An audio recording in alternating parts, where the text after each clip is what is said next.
Yo, good evening, everybody. It's your boy Steve, aka Grand Pooba, with.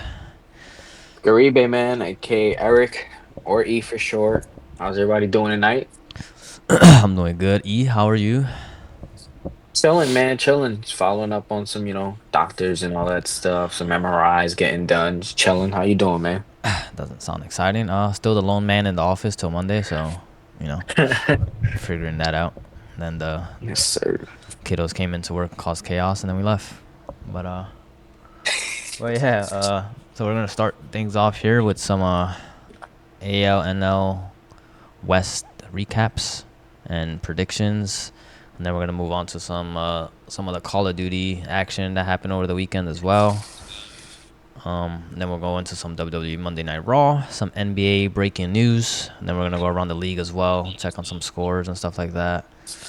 And then we'll wrap it up with the song of the day as per usual. Still working on Yes, the sir. the catchphrase, something catchy, so y'all remember us by. So I guess we'll just kick it off with some. We'll get right into the action because don't Yeah. want to keep y'all holding. Yeah, So man. Get, catchphrase, because, these pretty faces aren't enough, right, Steve, huh? Well, first things first, we're gonna start over AL side. AL, best side. And we're gonna go from bottom to top of last year's standings. So bottom, Angels.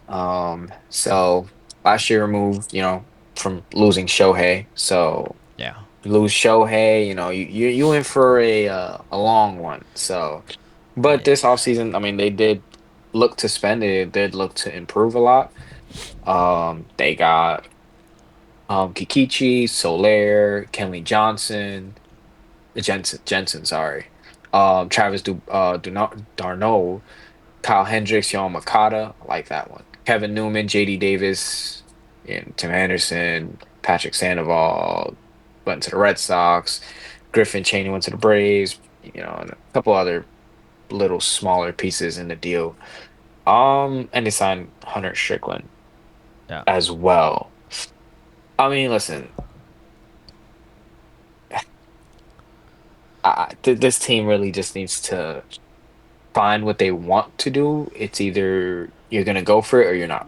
yeah, This team is awful. I'll say it. I'll probably say they're gonna be at the bottom of the West again. I mean, they're pitching. Their ace is probably Kikichi, if not Tyler Anderson, and then it's just a whole bunch of no disrespect, 'cause, it takes a lot to make the MLB or like any major sports, but they're not household names. I mean, they got Ben Joyce in the bullpen with Jensen.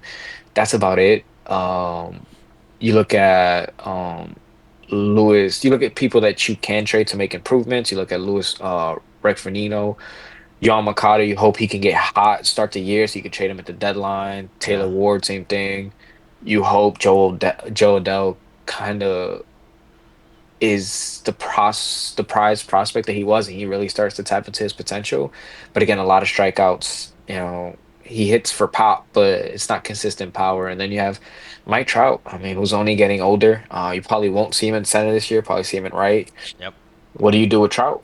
And like I would say, you trade him and Soler. I think you just try to offload everyone, get some good prospects, hopefully. But yeah, what you thinking?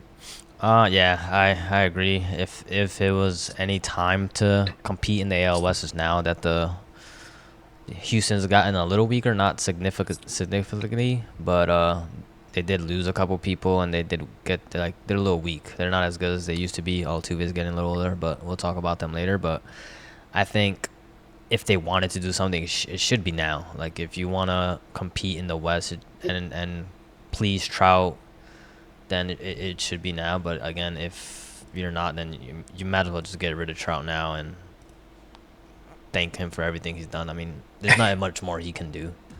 They're already moving him out of center field to try to avoid some injuries. That's probably his only problem is staying on the field lately.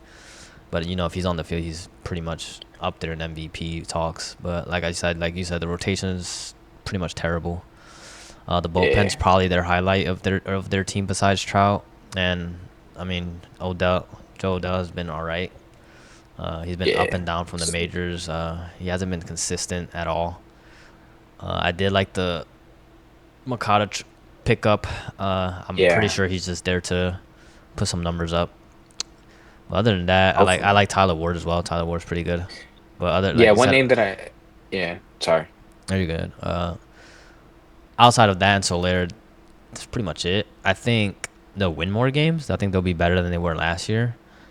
But as far as Yeah. competing in the wild card and the West in general, I there's just way too many better teams at the moment. And if they don't make moves, or I mean, to me, I probably would just rebuild at this point because they have the prospects, like you said, they have Joyce, and then they have Joe Adele still. They have a lot of prospects in the minor leagues as well, but I don't think it's their time now, and I think they should just move on from Trout, unfortunately, and build. Yeah, the one name that I didn't mention was Zach Neto, the shortstop, who Mm-hmm. kind of was up and down. But again, someone that can has a power stroke in that lineup. But like I think we both kind of agree where this team should go, and it's just full rebuild, just tear it all down. Mm-hmm. But the issue when you tear it all down is you got to sell some tickets still. So, and you're not going to trade Trout's entire contract to another team. Right. Like they're gonna have to eat some money. But like I said, I mean, if players are playing good, they could probably trade a couple guys. I'm pretty sure they want to keep Trout to the end of time whenever he decides to, pack it all up and stuff. Yeah. Um, but yeah, we'll move on to a team who that was kind of, I would say, busy a little bit. Um, with that being the Oakland Athletics, spending some money. Not by choice either, they had to spend some money, if not, they were gonna get, yeah, they were gonna get penalized by the MLBPA, I believe it was, for not spending money and holding on to the money, revenue sharing and all that good stuff. But I mean, listen, they signed Severino, Jeffrey Spring, the guy, Jeffrey Springs, George Chella, Jose Leclerc, Luis Urias, TJ McFarland, and they didn't really let anybody go. But again, a team that's rebuilding still in that phase, Yeah. got a couple people now, probably maybe a season or two away, when 2 or 3 away when they get that new ballpark. But I mean, listen, surprisingly, listen, they made some decent moves. Yeah, I agree. I think they're way better than they were last year. Adding Severino, Alex Hmm. Wood, Jeffrey Springs is really good as well. How they'll use them, not sure. Tampa kind of used him in a flex situation, so I Yeah, doubt they use him the same. He might be a full time starter, but again, we'll see. Urshela is definitely a good pickup. Leclerc, you kind of know what he's gonna give you. He's either gonna close or he'll set up, but he's iffy sometimes. And then Urias I think is a good pickup for them as well. yeah, Um, they did lose Ross Stripling, what kind of sucks because he kind of lengthened that bullpen. I mean that rotation more than what it was. But I mean again, I think it's a way much better team now than it was last year. The yeah, question is, do you think they'll compete? I don't think so. They'll be better for sure, but their offense is kind of shaky. Is the only thing that concerns me was that besides Brent Rooker, of course, and a yeah, couple other people. But I mean, I just don't. They're the offense in general, besides some of the veteran names we named that they picked up, are really young, and I just don't think, like you said, maybe a year or two they'll be really good. With yeah. other top teams might be falling off, like the Astros. They're getting older, so maybe they'll make a move sooner or later. But I think with the new ballpark coming up, it will draw more players to want to go there, especially the Yeah, way that Vegas. yeah, especially the way Oakland builds their teams. I think they'll be back sooner rather than later. It's just kind of a waiting period for now. Yeah, I would say like that 2 to 3, anywhere from 2 to 5 years, you'll probably see this team start to contend again.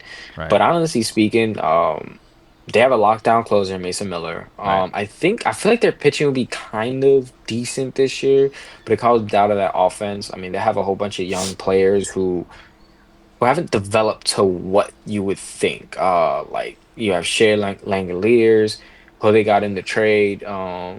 They have Zach Geloff, who's someone who has pop, but again, kind of is iffy at time. Gio Urshela, like I said, if he can stay healthy, because he hasn't had a real healthy year in a couple years now, stay healthy. He's a decent bat. Miguel Andujar, we know him as Yankee fans. Can he stay healthy? I mean, we saw what he did his rookie year, then he kind of just downturned, and then he just started rising again. He said Brent Rooker. I thought they were going to trade him at the deadline along with Mason Miller to Yeah. get like their farm system really stacked up. Lawrence Butler is good too. I really just want to see this team. Like I love JJ Bleday. Like them as a prospect with the Marlins, but I should have known it's the Marlins developing a hitter that he probably is not going to come out and hit. Let's be honest, he's not a Right. pitcher. Just let Esther release just play every single day. Like Yeah. they do, they let him play. He got up to a hot start, then send him down for obviously to keep him for an extra year Yeah. on his arbitration. But just let the kid play. I would like to see what they do with Luis Arise. Mhm. I mean, not Luis Arise, Luis Urias, sorry, Yeah. or Urias. That's an interesting one. Again, someone that can, if he's doing good, can you can trade down the trade deadline. But Mason Miller pitched today. He was pitching like 102.6 miles, basically Yeah. 103 in spring training. Like, brother, Yeah. what? He's ready. Brother just needed one outing. It's like, all right, I'm good. Come on, let's go. Yeah. He's ready to But go. yeah, um, but 100%. I think the Angels and Athletic, I think will probably be bottom two of the division again. Yeah. Um, I think the next three teams are very exciting. Yeah. And we'll get into what I think. Oh, Okay. sorry. I was on the wrong team. I might have I skipped a team. Oh. Sorry. But it will be one of the more interesting teams, I would say, in the Rangers. And the only Rangers. reason Okay. why I say the Rangers is because we saw them win a championship Yeah. and then just like fall off a cliff. But again, it comes down to health. Yeah. And when we're talking about health, they've already gotten hit with the injury bug and Dallas Mm, Garcia, who has a oblique issue right now. And if you know anything about obliques and anything about baseball, having an oblique kind of stops your rotation. It's not fun. yep. It's not fun at all. Hey, but But like you said, yeah, go. if this team is healthy, they are scary. Yeah, I mean, just looking at the rotation is it's scary. If especially if you get Degrom healthy, and he doesn't even have to be Degrom of when he was in the Mets with his like one something ERA. If he is even half of that, which is like a 2 ERA, which is crazy, they're gonna be really yeah, good. Especially with Avoldi, Avoldi's gonna be up there. John Gray's, he's all right. When he was with the Rockies, I think he'll do better permanently as the Rangers as he was yeah, last year. But like you said, yeah. he has his ups and downs. Sometimes he'll have a good half and then he'll kind of fall. But I think Hmm. this team is gonna be really, really good if they can stay healthy. Is the biggest issue with them because they, like you said, they do have a lot of people that get the injury bug kind of often Yeah, and kind of get shut down for a while. But I mean, this lineup is pretty much stacked. Their pitching is pretty much stacked. Their bullpen is probably their weak point, I would say. biggest week. Yeah, But like I said, if you have those like a Voldy, he's a horseman. He can get after it. Degrom is pretty Degrom. just I don't have after. to say much about him. And then Tyler Malley's alright too as well. He's like kind of like John Gray, but just the same kind of Yeah, player. And then I mean they can fluctuate Cody. with the Yeah, last I spot of would the say. rotation. Yeah, Cody Bradford, he got off such a hot start last year. Yeah. Remember, I had him in fantasy. This guy was like dropping like 25s every game, and then he got hurt, and I was like, damn, guess I gotta trade you or just drop you. But let's go through some of their acquisitions. Acquisitions. Yeah, So yeah. they re-signed Ovaldi for 3 years, like we said, he's in the rotation. Yep. They got a big bat in Jock Peterson for 2 years, who honestly speaking, I think lefty playing in Texas in the summertime, little jet stream to right field. They Yep. got Jake Berger to play first. They signed, we know him as Yankee fans, Kyle Higashioka. Yep. The defensive They backup. got Chris Martin, Jacob Webb, and a couple other pieces. But like I think you hit the nail on the head with when they're talking about this entire roster. I think 1 through 5, they're pretty. I'll say they're 1, 2 if healthy. Again, DeGrom can go out there. This guy's like 6 foot tall, probably weighs like 100 pounds soaking wet. But like when he's on top of his game, he's the best pitcher on the planet. Oh yeah, by Like far too. nobody touches him. So their 1-2 could be very scary. I think their 3 through 5 is decent, but you probably want to make a move maybe around the trade deadline, especially if they're in it and everybody's healthy. That bullpen it doesn't look pretty. Yeah, I mean, Which is very interesting because they have pieces that they could move, especially like you call up a team like the Yankees and you could probably get 2 arms for like Ezekiel Duran, and the Yankees probably put him at third, and then you probably get 2 bullpen arms like Ian Hamilton and somebody else. But that bullpen is scary. It looks a little yeah, I looks like mean, a lot of leads they blown. lost some arms from the bullpen. Actually, they lost Leclerc. He was Yep. there. Yates was there. Hmm. Um, I think there's one more. Urena, I think, was in the bullpen as well. So they did lose a Yep. couple pieces from the bullpen. I'm surprised they traded Nathaniel Lowe to the Nationals. That was a big surprise because they were so high on him. So it Yeah. was a little shocking, but I get it. They got a Robert Garcia, I think, the pitcher for Hmm. him. So I mean, it works out, I guess. But like you said, if this team is healthy, I think they'll be really good. It's a matter of fact Yeah. if they just can stay on the field. I think if they all do stay on the field, they definitely could compete for that top spot in the Yeah. West and give I the mean, Astros a run. their offense is, it could be, if healthy, people take that right stride. It could be very scary. When you're talking about Jake Berger, maybe Jake Berger probably, or Jonah Heim looking probably as like, if everyone takes the right step as potentially they can, Yeah. probably those 2 are your probably worst 2 hitters in the lineup. Is kind of scary. Like this lineup Yeah. still has Corey Seager, Marcus Semien, Josh Young, who's very, very like, if he hits that stride, Wyatt Langford, Evan Carter, who kind of had a down year, but and you still have Adolis Garcia. Hopefully he can get right. But this team offensively can be very scary. And then your 1-2 punch. I don't think you want to verse that in the playoffs, Nope, not at all. I don't but want it's to touch them. about staying healthy, and this team hasn't really stayed healthy at all Yeah. So I mean, last year. Well, last year they didn't.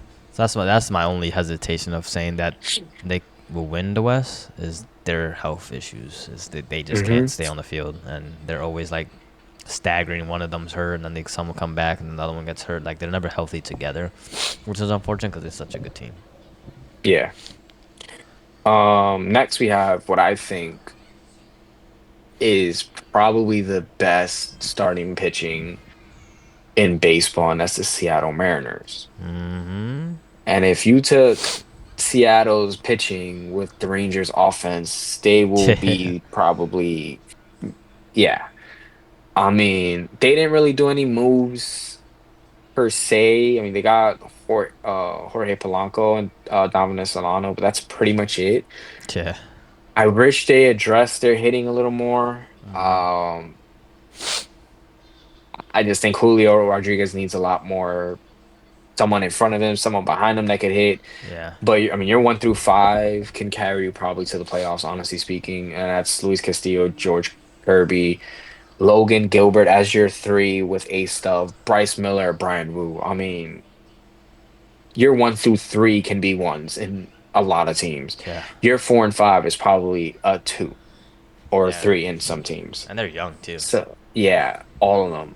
And they don't stop there. Their bullpen just throws darts too. I Mm-hmm. mean, Matt Brash, Andres Munoz, 102, 103, another person that can get up there. I mean, they have lockdown stuff. But like I said, your offense is probably where it kind of just takes an entire dip. Yeah. Um, I mean, you got Kyle Raleigh, you got Randy Arozarena, which one you're gonna get? Because he was godlike during the playoffs and every big moment he's in there, he gets a hit, even for DR. And then you got J Rod, and then kind of, who else do I have here? JP Crawford, Dylan Moore. Like, there's not a lot of. I got Victor Robles, who's supposed to be like the second coming of Trout, but never did anything like in a sense of developing it towards that. Like, I guess Yeah. being I compared to mean, Trout is not fun. yeah, for sure. I think the biggest question marks in their lineup is if Mitch Garver and Mitch Haniger can kind of get back to what they were Yeah. doing a couple years ago. I think that would help their offense a lot more. They haven't been doing it the last couple years, but we definitely know what they're capable of, and if they can just hit that stride. I know they've been hurt for a lot of most of it, but if they can hit Yeah, that stride, I'm pretty sure they'll be pretty deadly when it comes to the offense as well. But I mean, we'll see. I don't know. But I think, 100%. like you said, their pitching would definitely carry this team. It's just how far they can go with the lackluster of hitting that they have. But in baseball, pitching wins, but you still got to score runs Hmm. as well. Yep. You can't win 1-0 every single game, man. That's tough. Now here comes a team who, I mean, it's been at the top of this division. Everyone thought they were gonna take a huge step back last year and the year before that. And then they go to this offseason, they lose Cal Tucker, Alex Bregman, two guys have been there for their championship runs. They lose Kikichi, then they lose Justin Verlander, Ryan Pesley. I mean, they lost a lot of guys, but then they turn around and get Christian Walker, Isaac Paredes, Hayden Wesneski, Brendan Rodgers to a minor league deal, and Ben Gamble as well. And you kind of look at the Houston Astros, who won the division last year. You kind of listen, honestly speaking, Christian Walker, great pickup for them. I like him. Isaac Paredes, who, listen, if you're listening right now, you need a third baseman in fantasy, get him. Yeah. That man just pulls balls into the air, and he just it's never gonna work in Chicago. I mean, sorry, in the Rays, sorry, because dome, whatever. But dude, Crawford boxes in right and left field. Dude, he is going to make a living off that Crawford Hmm. box. Like I'm telling you, 35 to 40 home runs next year for Paredes.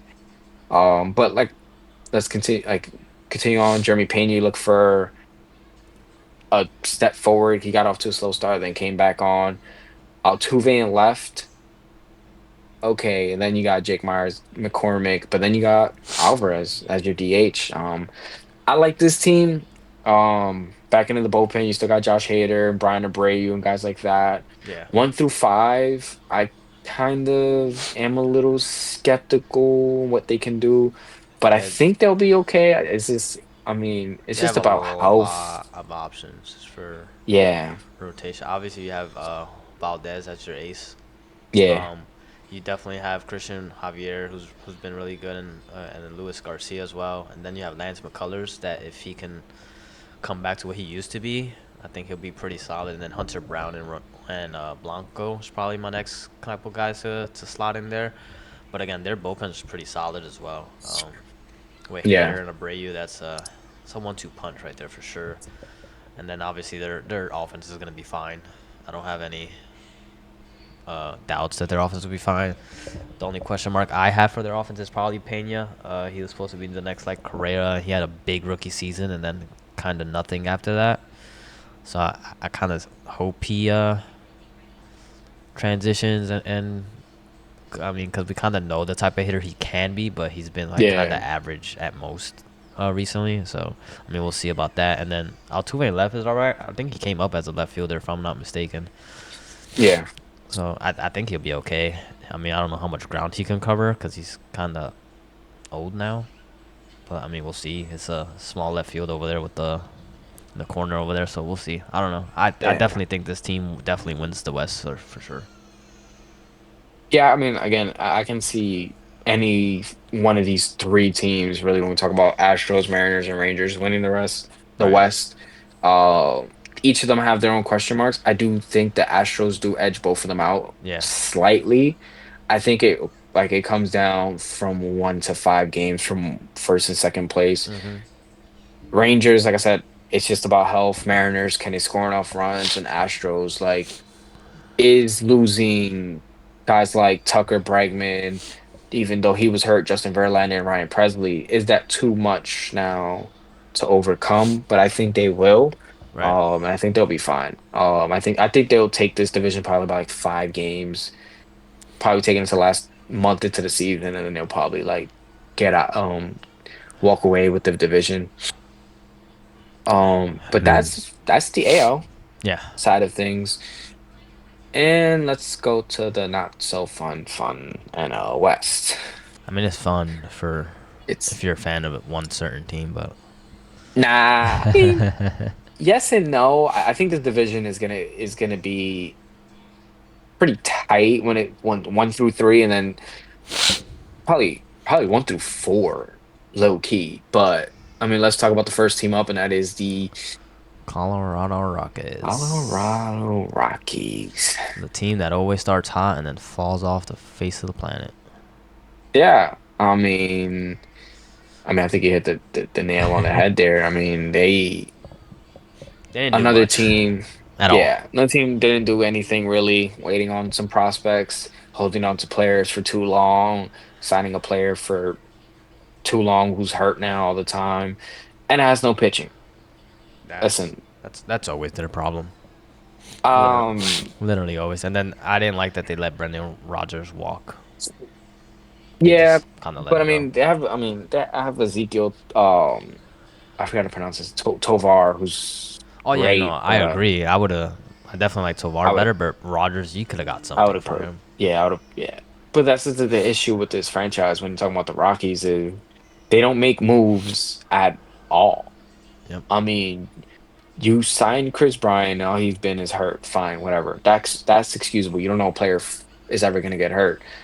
But then you have guys like Ryan McMahon who you're holding on to, who you can get probably a nice little package for him. Herman Marquez, who been pitching good for you, great stuff, but can't pitch in your ballpark because your ballpark is just home run city. Yep. And now you look at some of the younger guys coming up, and you're hoping they can be really a force. But again, you have no starting pitching to back you up, or bullpen for that matter.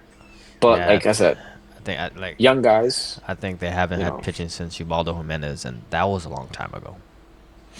And that's when they were a yeah, playoff team and they were stacked. But again, and they made the World Series. But I mean, now there's I can't. just nothing.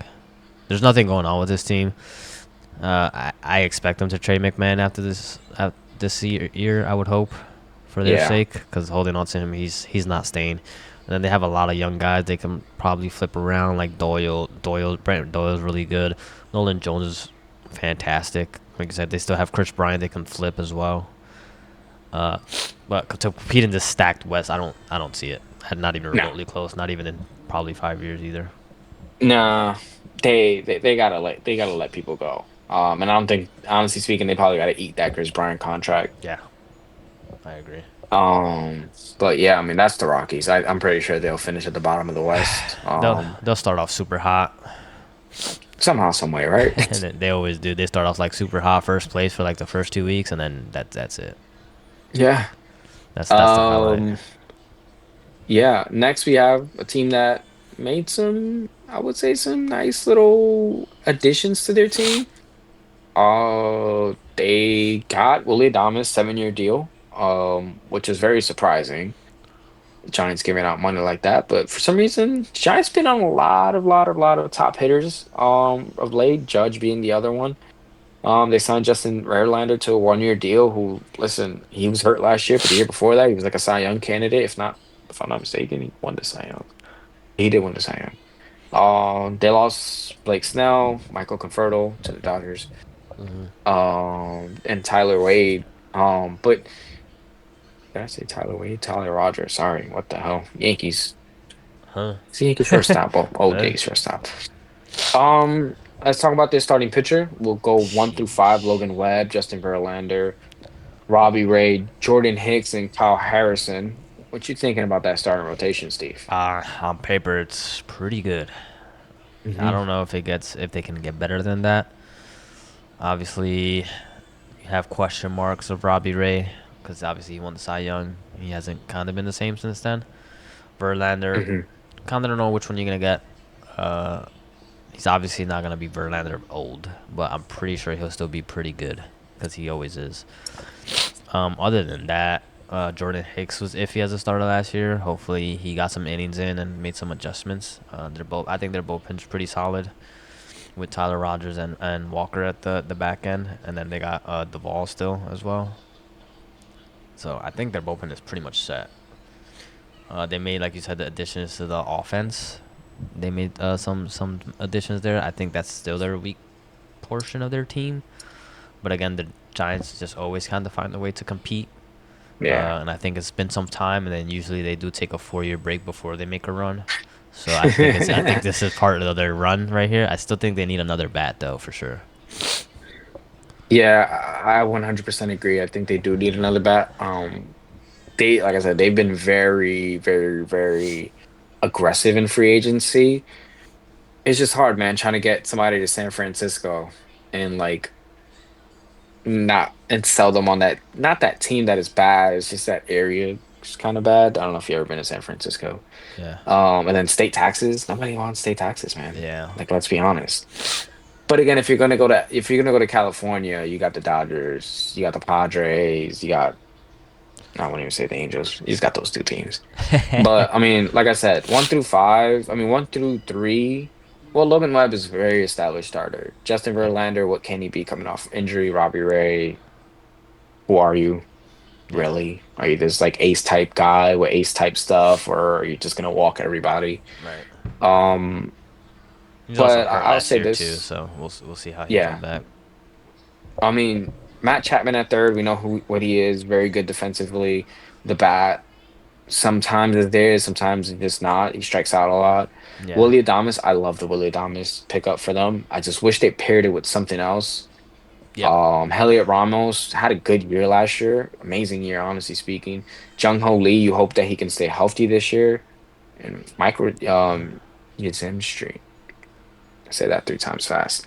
Like, can he make that stride being that same left-handed bat for them as well? But like I said, I feel like this team is good, but They're I all, don't. I think they're I see almost them there. finishing. Yeah, they're probably like maybe a top hitter and then a good bat, like two hitters away. I think of this team, and you think if they got someone like the Nathaniel Lowe from the Rangers, Yeah. and you paired that up with another, let's say, second baseman, a good, decent second baseman, I think this team would look a lot better on paper. Yeah. But again, you struggle with it. I think your hitting would be good. We don't know who Jung Ho Lee is in a sense of the type of hitter because he got hurt last year. Right. Yeah, I So think if anything, their pitching will carry them. But like again, the yeah, in the West right now, in the NL West specifically, there's a lot of rotations that are really good. So yeah, it's gonna be tough if they can't hit their way too. So I mean, we'll see. But I don't think so yet. I think, like you said, if they make a big splash during either trades or next off season, I think they'll be really, really good. hmm But I mean, I think the other couple teams left that we got to talk about are just still way more stacked than they are, more balanced and more in more areas than yeah. not. Well, we'll go on over to that finished in third place last year to the Arizona Diamondbacks.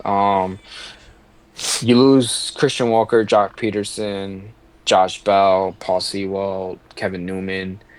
But then you bring in an ace in Corbin Burns, and then on it's a trade, but it's for I believe it's a 1 year rental for Josh Naylor, depending on if he wants to sign an extension. You get Randall Grichuk and you get Kendall Graveman.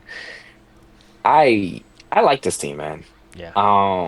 1 through. I mean, listen, you have two aces at the very start of your starting rotation. I think, Mhm. um, honestly speaking, I think you put Zach Gallen one, Corbin Burns two, just based on the fact that he's been there and he's been their guy for for a pretty long time. Yeah. But anyway, you slice it 1, 2, 2, like 2-1, it doesn't really matter. 3 to 5 is very decent. I think that's kind of where the tail end is.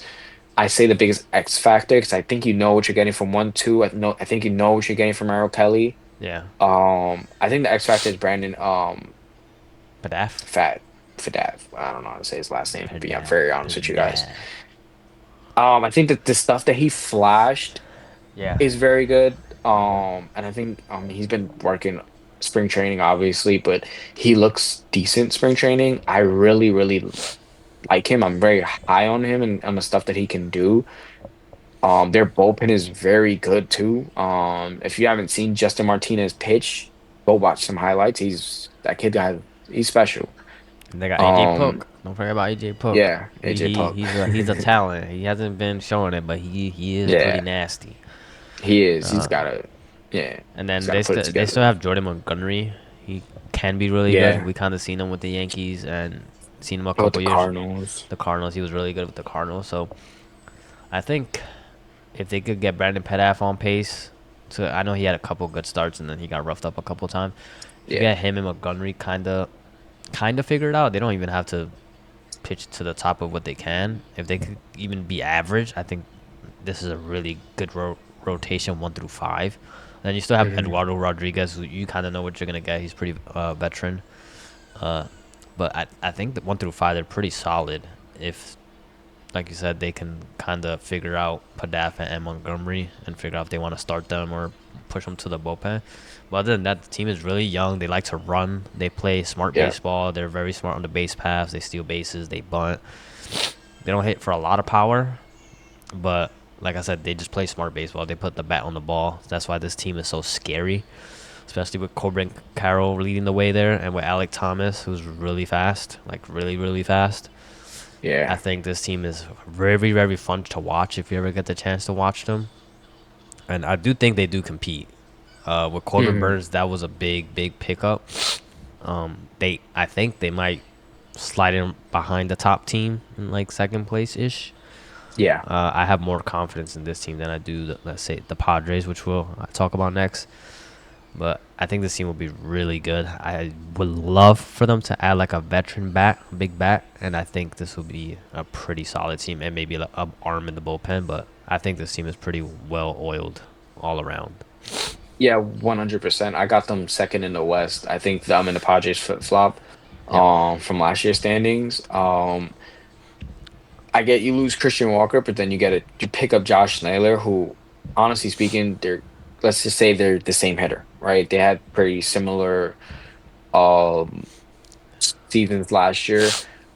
I think I think this team is very good. I love Curtel Marte, Yep. Eugenio Soares, very big pop. It's gonna strike out though.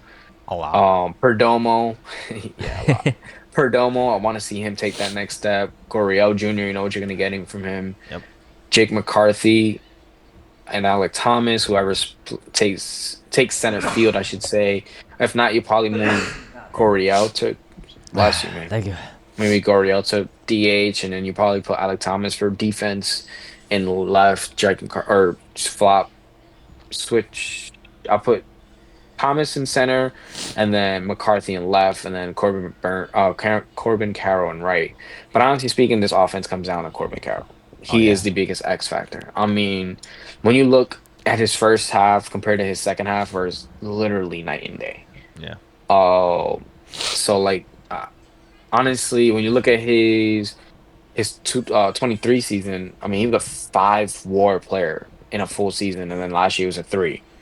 So it's like, can you get anywhere in between that, get to like a 4, or even take that next step and become a superstar that you really showed Yeah, he the year definitely is. before? But again, he got hurt. It was his shoulder that he pretty much popped out on a swing. So listen, I really, I think the game needs someone like Corbin Carroll. Like, he's not the biggest guy.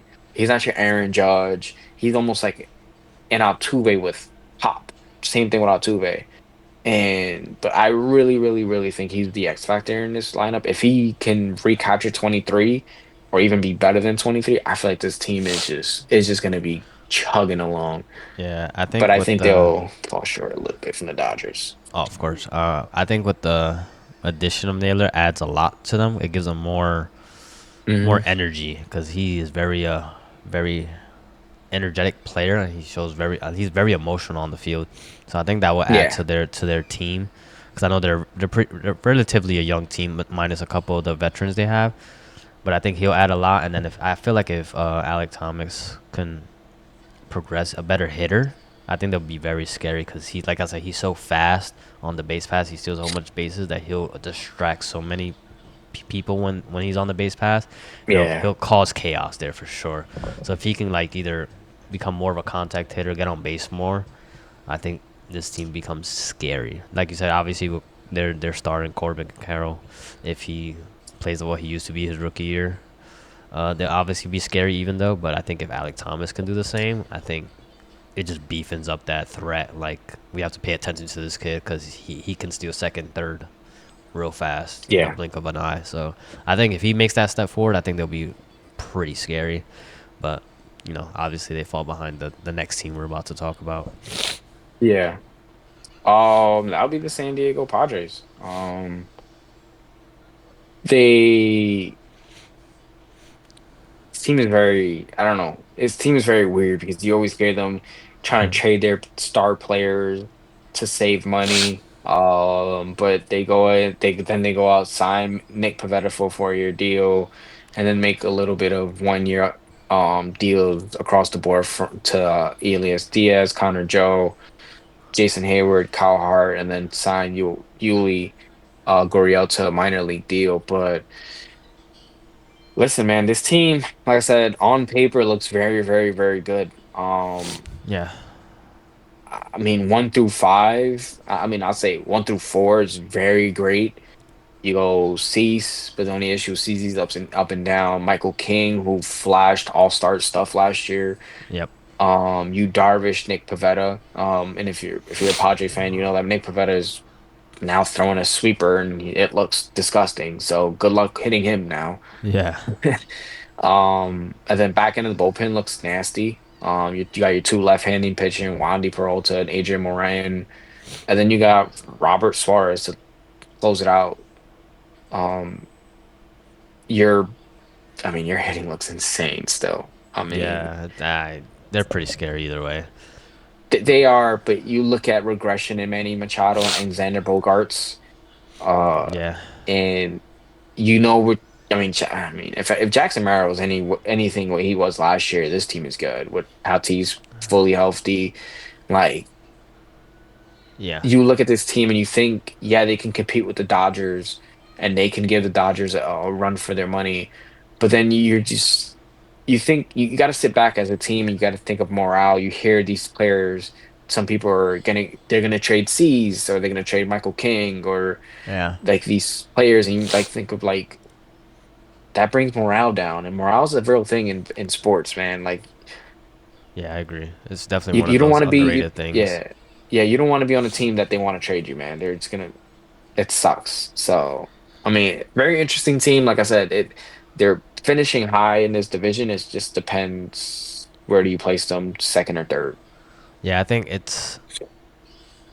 this team has a real good shot of dethroning the Dodgers, given they stay Hmm. healthy. That's always been the thing with the Padres. Either someone gets hurt at the wrong time, or someone in the pitching staff gets hurt, or Tatis does something dumb. So it's kind of one of those things. But again, I think with Jackson Merrill there now, Manny Machado coming back, and Tatis coming back with Arrays, hopefully Bogarts is back to normal. And they still have Jake Cronenworth as well. I think this is gonna be a Yeah. really solid team, and I think they do play with a lot of energy, and they do play like Hmm. they hate the Dodgers every time they play. So I think that's gonna benefit them, and I think the Dodgers coming off the World Series win and then losing to the Dodgers in the playoffs, I think it's gonna motivate them, especially that their pitching is a little bit better this year. I think they have a good shot of either if they don't win the West, I think they have a shot of beating the Dodgers in the playoffs because I think this is a team that the Dodgers do feel fear in the NL, Yeah. if not one of the only ones that they fear in the NL. But I mean, there's a lot of other I mean, teams that got a lot better, but I think this is the team that can take them out if they can get there. Like if they stay yeah. healthy, I think this is the team. Like they're pretty, like I said, well versed in everything. I just think their main stars have to produce, and that's 100%. Tatis, and hopefully Bogarts can hit like he was with the Red Sox because he took a pretty big drop from what he used to be. Yeah, 100%. I mean, like I said, I think I look at two players, and that's Bogarts and Machado. I mean, Machado had a down year in Machado terms. I Right, mean, I mean, last year 275 average. I mean, last 2 years they've been good years, but they're not Manny Machado years, if you understand what I'm saying. right, I mean, the 2021 and 2022, his OPS was 836 and then 898. And then the last 2 years, 23 and 24, 782, 797. right. So if he can get back to that upper echelon of hitting, I mean, listen, I think the skies can be the limit. But again, I mean, he's aging. He's what, entering year 13, which is crazy to say because I remember when he first came up and he was Right. just this doubles machine hitting like 50 doubles. And then he's just like, oh, comes back one off season. And he's like, well, Machado got bigger and stronger. And now he's hitting 30, 35 home runs. So Right. I love Machado. I think he's a great player, great defensively. I really, like I said, health has been very good for him. I hope this is not a downturn. Let's hope last couple of years was okay, but I really hope, like I said, I feel like Machado's a top hitter. I think he has one of the sweetest swings in baseball. So I really hope he can get back into that almost MVP talk, Machado. But like I said, we have them kind of in the same spot, two or three. Yeah. Um, but we'll go on and talk about, I want to say, the New York Yankees. I mean, the Dodgers. Woo, Do you have enough breath to cover yeah. this, or do you want me to cover it, or like just go Um, over some notables and stuff like that? I mean, I'll run through the notables. Okay. They got everybody, every free agent. No, I'm joking. Listen, listen. Honestly speaking, as a baseball fan, I love it. As a Yankee fan, I hate it. But honestly speaking, it's a team that wants to win. And it's a team that has a lot of money and they're spending it all. Yeah. And shouts out to them. They lose Walker Bueller and Jack Flaherty and Gavin Lux. Gavin Lux to a trade. And you're thinking, oh damn, Dodgers are done. No, they get Blake Snell, Roki Sasaki. They re-signed Teoscar Hernandez. They signed Tanner Scott for the back end of the bullpen. They re-signed Clayton Kershaw. Then they signed Sung Kim to a 3-year deal. Then they got Kirby Yates for a 1-year deal. Michael Conforto, Blake Triton, Kike Hernandez, and Giovanni Gallegos. Yeah, I Yeah. mean, if they Like. weren't a force last year, they're a force times 10 this year. Right. You look at their rotation, it doesn't go 1 through 5, it goes 1 through 10. I mean, Yeah. you're talking your 1 through 5, and it's you don't even mention your best pitcher. Well, was your franchise one of your franchise best pitchers in Clayton Kershaw is probably like 8. I think we have an issue here. They It's did the good GTA San Andreas left down, right up cheat code, and they just signed all right. everybody. I agree that Bro, I like they're at a point where they can just rest people to rest. Like they'd be like, yeah. we're just gonna shut you down for 2 weeks because we can. I mean, if you look at the rotation, they have Snell, Yamamoto, Glasnow. Those three right there, top pitcher in a lot of teams. Then you have hmm Otani and Sasaki, still top pitchers in a lot of teams, either one or two. And then they Yeah, still have Tony Gosselin, who's pretty good. He's pretty good pitcher. And then they still have Kershaw, who's gonna start. They're not gonna move him to the bullpen. They still have Dustin May, who's an amazing starter as well. And then they still have Gavin crazy Stone, stuff. who's kind of hurt right now. But I mean, then you go to their bullpen, and it's even worse.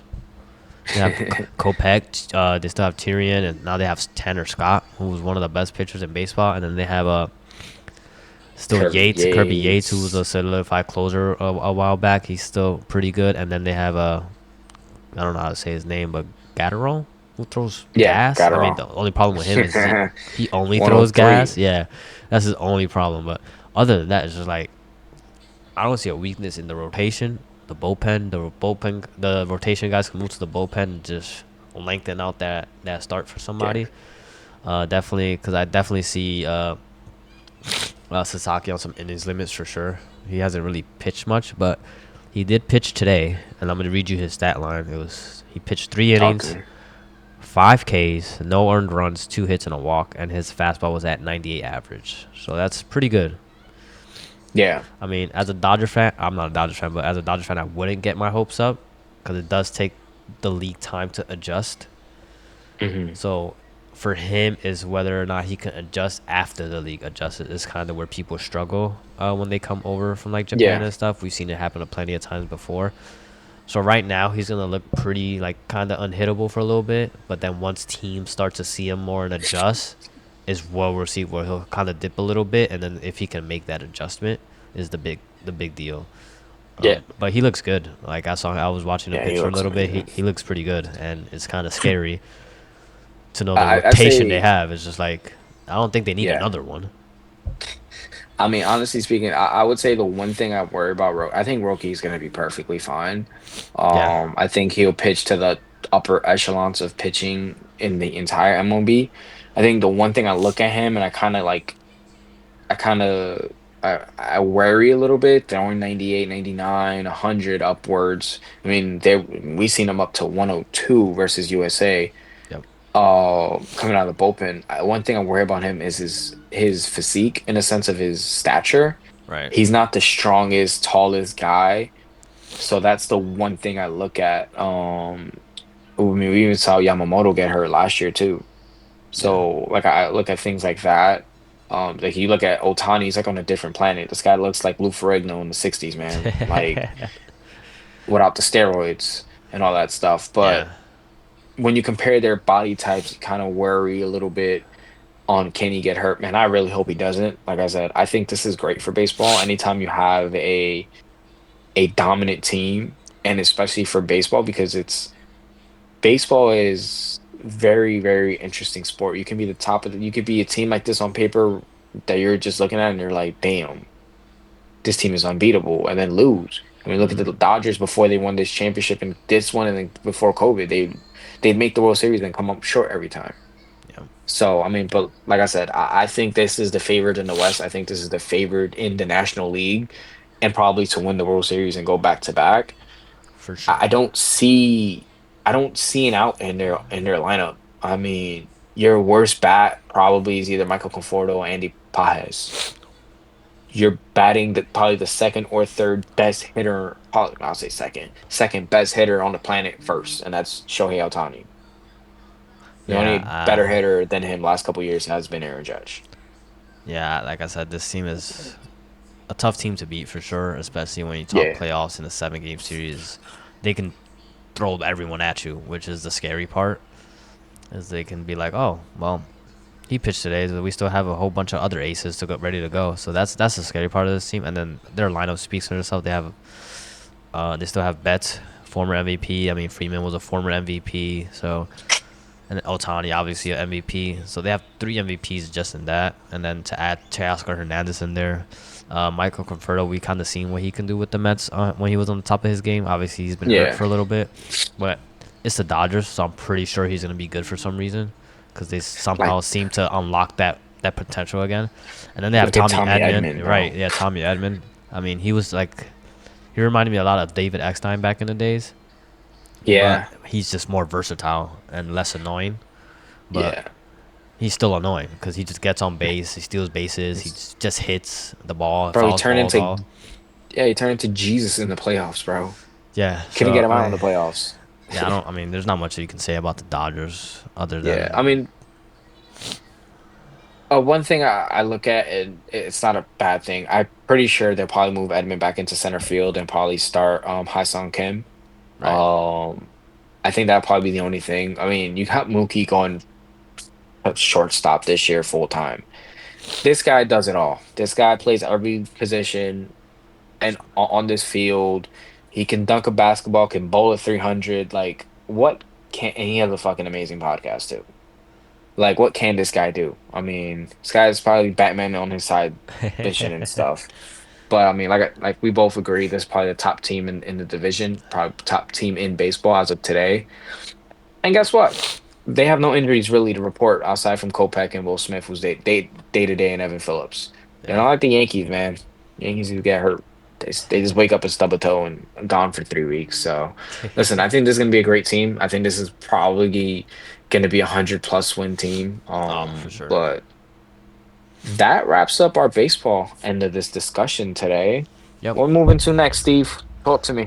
We're gonna talk about the minor Call of Duty finals that happened over the weekend. It happened Sunday. We went through everything on Saturday. The first match of the day there was Thieves and the Ravens. Me and you both Whoa, had the whoa, Thieves whoa, whoa, whoa, whoa, winning. whoa. What are you looking at? Oh, yeah, sorry. I'm going crazy. I was looking at a whole different game on my screen. What the hell? I said Ravens. What are you talking about? But yeah, the first game we both had the Thieves winning. It was Yeah. not a surprise. I mean, I was a little surprised. I thought the Ravens would get a game, but it was just a 3-0. So I mean, we both saw that coming. Yeah. It was nothing Um, really shocker there. Yeah, it wasn't a shocker of the winner. I think we both agreed that I mean, we thought the Ravens were going to give them a little bit of a fight. Yeah, that's the only thing. They've But been yeah, they were playing so good during the weekend. I mean, the weekend leading up to this. But again, you can come out if your guns are not hot against a team like the Thieves or FaZe and Optic when they're running good. Um, when they're running good, not right, right now. It's gonna be hard to beat. You gotta win your S&Ds and your controls with them against them. Sorry, but like I said, Thieves came out. Envoy just showed up and showed out. yep, But that takes it for that series. I mean, everybody for Thieves is positive, slaying out. Everybody from the Ravens are just negative. And we spoke about this last podcast. You're not going to beat a top team like the Thieves or FaZe with everyone going negative.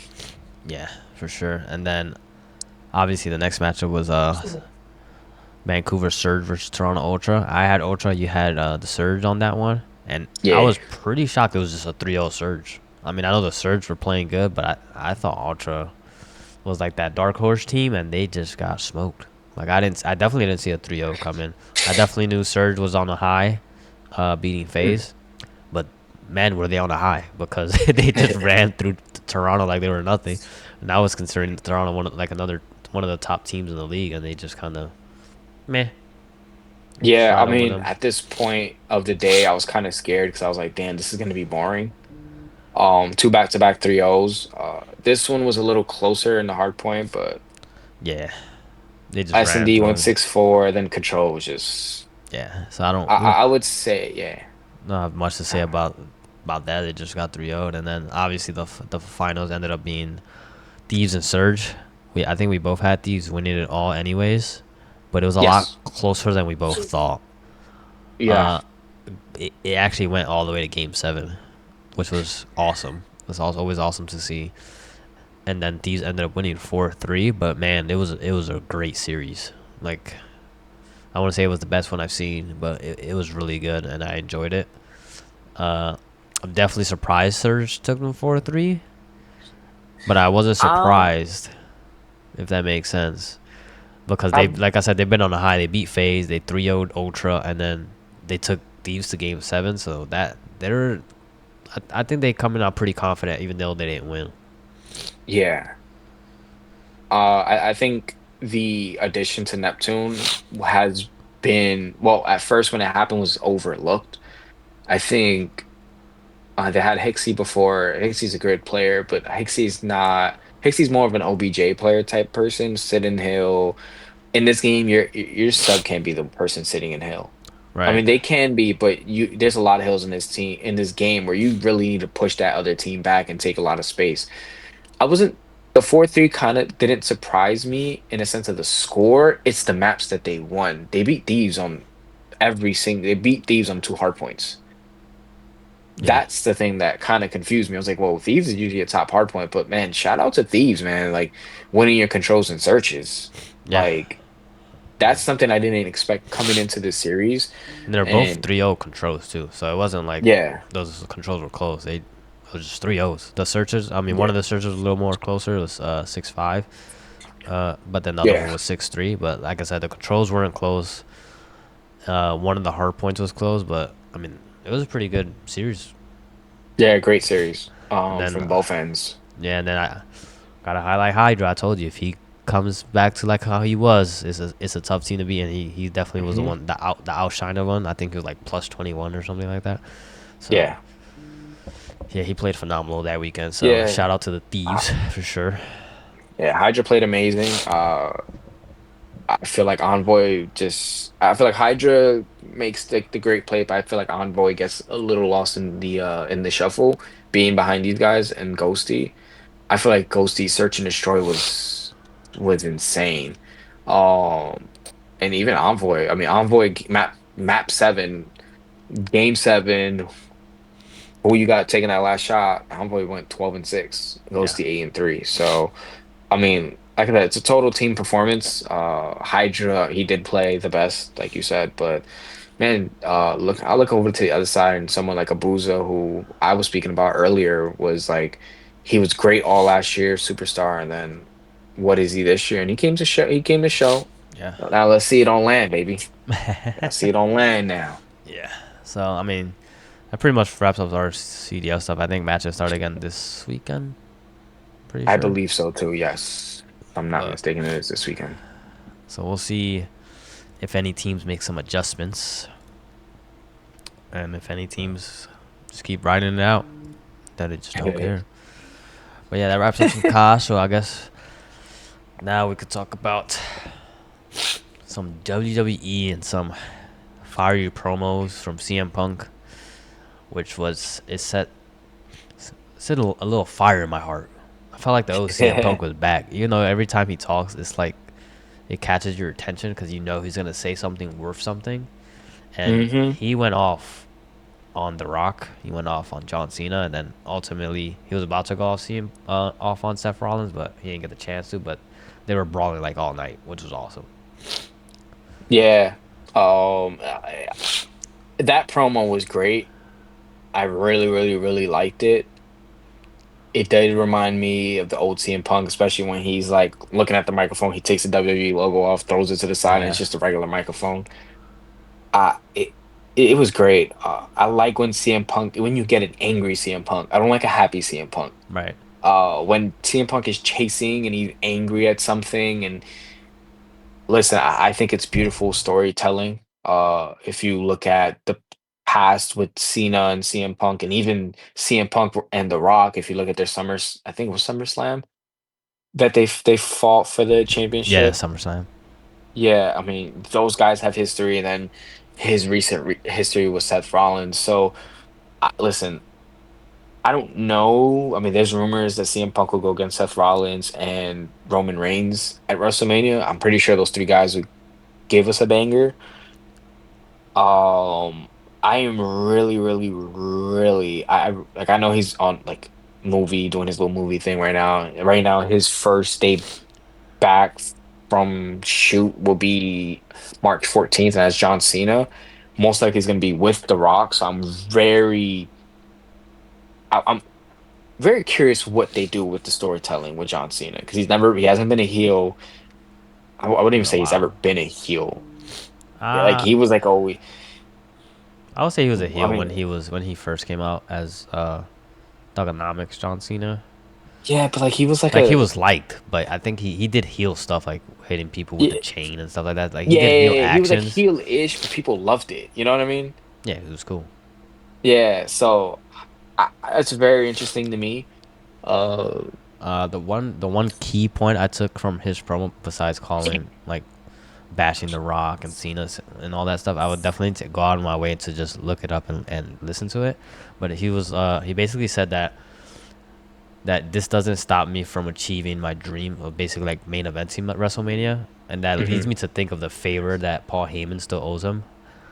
How Paul Heyman is gonna get him there, I'm not sure yet, but I feel like it's Yeah, gonna play a part and he's gonna get there somehow. I just don't know how it plays into everything. Like I don't know if it's gonna be like you said, like that triple threat match with him and Roman and Seth, or if he's somehow gonna get in the main event with Cena and Cody somehow.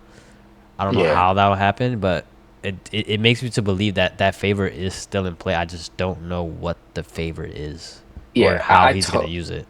Yeah, I told you what I suspected. And it will get you the best CM Punk, and that'll be a heel CM Punk, and that will be that his favor is to ask Paul Heyman to take Jay's spot against Gunther, Oh, and I think he can do it because during the dark shows CM Punk has been wrestling Gunther. So I don't know if that's what they plan to do or whatever.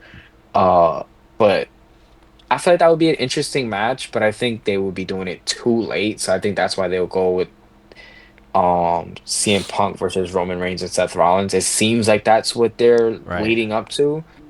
So again, listen, I would like the belt on CM Punk, but again, let's see. Let them cook, because a lot of Yeah, people were bashing Triple H and his story and his storytelling and all this stuff and his booking and stuff, and he's been cooking. Now not let's get gonna into what lie. he's been cooking. Yeah, like I'm not gonna lie. When we looked at the match card, not a lot happened on Raw. Like Yeah, I said, it was like CM Punk and Seth Rollins like fighting throughout the night, and then they got announced that they're gonna fight in a steel cage next Monday Night Raw. So which is gonna be it's another exciting, banger. right? I don't see I don't see Punk winning that because he just beat Seth clean last time. Yeah, I So I honestly, think I don't see. either I feel like there's gonna be some type of interference or Seth does Yeah, something to win somehow. Because yeah. I don't see Punk beating him twice. Like there's no point in that. So something's gonna happen. I don't know what it is, but then we saw like basically we talk about the main event because like I said, nothing really else happened. It was Rhea Ripley versus Io Sky for the championship bout, and coming into that, I was just like, there's just no Rhea's way, gonna right? win. This is dumb. We all know they'd rather have Bianca and Rhea at WrestleMania. That's just a ticket grab in itself. So I was like, Yeah, there's just no way. And then as the match progressed, then things happened, and then she went on top rope, got distracted by Bianca on the Bianca side, and then Io hit her with a with a Hurricane moose. Rana off the top Yeah. rope, and then she went up for the moonsault, and then 1, 2, 3, and she won. And I was just like, what just Whoa, happened? man, that watching it live, I was like, oh my God, what the? Yeah, I was really confused about it because, like you said, like you stated when we talked about it, it was like they could have just left the belt on Liv if they were gonna do that Yeah, instead of risk Rhea not but having the belt, and then like what does she do now at WrestleMania? I think like yeah, when that was my initial reaction. I think now, I don't know if you saw after Raw, she had like an interview they posted on their WWE channel. Like I liked it because I felt like Rhea's character at times could be dry. Mm-hmm. Like that girl like is strong as she 10 times stronger than me, I'll be honest with you. But like so it's like what like every character in WWE has its own kryptonite. She didn't have one. She's Yeah. bigger than most girls on the roster. She can throw around most girls on the roster. What's her kryptonite? And then it's like if you hear her talking, she has no friends. She gets her like she let Bianca distract her. Like so she feels isolated. She's alone. She has no Judgment Day. There's no Dominic. There's no Damian Priest. So Yep. it's like that's her that's Kryptonite. what A she has to overcome. And then B that's her kryptonite right now. So it's like I feel like that it created a lot for her, and I get it. I still think she's still in Wrestle. There's no way she's not in WrestleMania. Yeah, I know she's gonna I be think they, in it, but it's just like, yeah. what is she gonna do? Because she can't fight I think Bianca. I think it might. I think you might get a triple threat match with all three of them. And she But then gets again, it's into like yeah, but then that'll be two triple threat matches, yeah. and then with Braun, you'll probably get a fatal four way or some shit like that. I don't know. I Again, think they put themselves in a weird spot with that yeah. one. Cause like obviously she can't fight who she thinks cost her the championship, which is Bianca. And then she can't fight Io for the championship because she's fighting Bianca.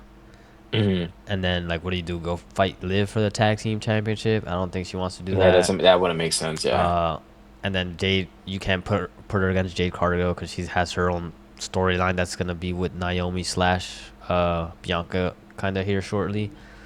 So it's Yeah. kind of like, where do you put her unless you're kind of giving her the night off, which I know a lot of people wouldn't want to see because she is like I said, Yeah, people do come to see her. She is like one of if not the top star in the WWE hmm for on the women's side, even the men's side, she's pretty like well over. So it's like yeah, I don't know what they're gonna do with her. It's unfortunate, so that's why I didn't understand it. Even if they wanted to do that, they could have made Jade come cost Bianca if they were gonna fight her and Rhea. If they didn't want to risk anyone losing there, and then just divert that for a little bit. But I don't know. We'll see how they go. Like I said, it was a shocker, so I'm pretty sure they got something cooked up. We just don't know which direction they want to take it in. yeah, 100%. But that was Raw. Yeah, It was a good show. A lot of storytelling, a lot of talking, trying to lead up to WrestleMania. I think we're waiting for. I think we had NXT today. Probably get SmackDown, but I think we're waiting for the 14th, man. For being honest with you, we got to hear John Cena and The Rock talk. So. yeah, Let's move over to I would say some breaking news as of yesterday. yeah. Mr. Kyrie Irving, man, tore his ACL. No, out for the season. Yeah, so Man, I'm gonna ask you. Obviously, it's a big dagger to the Mavericks season. yeah. Um, with Kyrie out, and then obviously you have everyone else coming back here soon, so they still have a pretty good team. Do you still like their odds in the playoffs, or does it drastically just kind of like Um, hey, honestly speaking, when you look at the West, they're so stacked, and right now they're the 10th seed right now. I think they drop out. I mean, there was already a report that not I don't know if it's true or not, that Anthony Davis is probably might sit out the rest of the season. I don't know if that is true or not. Don't quote me on that. I saw something like scrolling down Twitter. So if it's true, then it's true. If it's not true, it's not true. Just because of the fact that if Kyrie's hurt, he's working his way out back. I mean, I really think they just slip out of the play-in, unfortunately. Even with Gafford, let's say just say they get AD back and I'm missing one. lively? Lively. Why do we say Lively? I don't know. I think they still slip out. I think that the West is just way too stacked, man. Like I mean, they again, they could sneak in because it's 10 seed. This all the way down to 10 seed. So you Right. got the Suns, Trailblazers, and Spurs behind them. Spurs have no Wemby, so yeah. Trailblazers, I mean, nah. And then the Suns. So it really comes down to can the Suns figure out how to play together? If not, I think they get in, but I think they just lose in the play-in. Yeah, I agree. It's definitely tough thing, especially if AD doesn't come back. It's gonna be tough for them to win. Uh, Yeah, they might be a little bit competitive without them too, but it's like I don't think it's enough star power and scoring wise. I mean, like who's gonna give Clay the ball is kind of the big thing because Clay kind of he's not a point guard. We all know that he's more catch and shoot, screen and roll and stuff like that, or screen and fade. So I think it's a big loss, unfortunately. And then, I mean, obviously we know next year once Kyrie's back, well, they'll be a really good team. But I mean, for now, I think it kind of ends their season, unfortunately, as much as I wanted it, yeah. because I think they would Can have can been we? a force, to be honest. Yeah, defensively, Kyrie with the ball picking and rolling, I think they'd have been very scary. Can we get into some more breaking news? Like Yeah, actual right now breaking news? yeah, LeBron James, 50,000 points yeah. Wow, combined, right? combined regular season and playoffs. First, obviously the first player. Um, yeah, 50,000 points, man. That is absolutely insane to think Longevity, of the longevity longevity is a that hell of this a man is drug. in. Yeah. But starting with that, I mean, I think we can start into getting into some games. Let's get this Nets and Spurs game out of the way. I mean, listen, two teams that are just trying to lose out, if you want me to be completely honest with you. But Vassell, 37 points tonight. Yeah, 11 Ooh, rebounds I, too. I like that. Yeah, Um, and then on I mean, listen, like, the net side, it was Wofford with 12 and 10 with yeah. 5 assists. So, I mean, not to see there. No, yeah, nothing to see there, just two teams Just playing playing their some young guys. just playing some ball. But Yeah.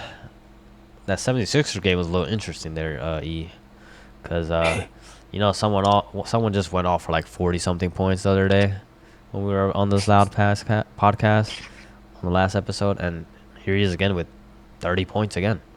So, I mean, they lost this time, but I mean, he's showing pretty consistent big numbers there, and that's Quentin Grimes there for the Sixers. I'm not sure Man's playing for a contract.